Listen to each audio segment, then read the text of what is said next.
I think the biggest mistakes that have been made in podcasting in the last 3 or 4 years is executives going after existing Hollywood talent, for example, or existing talent in other medias and pitching them on a podcast because they think they have a huge following, when really they may have a huge following, but if they don't care about the podcast, it translates. And all these podcasts tend not to do that well because of that, right?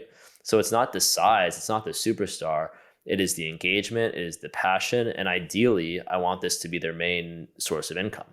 I want them to really be all invested in this and not just be a line item in whatever else they're doing. There's a correlation between the level of vulnerability and how vulnerable that person is to build that connection. You have to be vulnerable. I think it goes more than just a podcast. I think it's about being an entrepreneur and leading your team and having that. If you look at the most successful, I would argue, entrepreneurs, I know it's helped me be successful, is you're being vulnerable to your team. You're showing empathy. Funny, Brené Brown taught me this when I got to produce her podcast.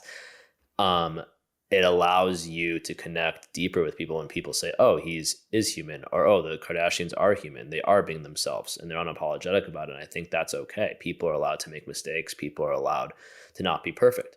And if you're thinking about podcasting, this goes back to sort of the authenticity that I was talking with you earlier about. It's about being vulnerable 100%. That's a rare connection. If you look at TikTok and you look at Instagram, you look at YouTube, there does tend to be a clear, pattern around the successful creators. And there is vulnerability in there. There is the ability to have some form of self-awareness.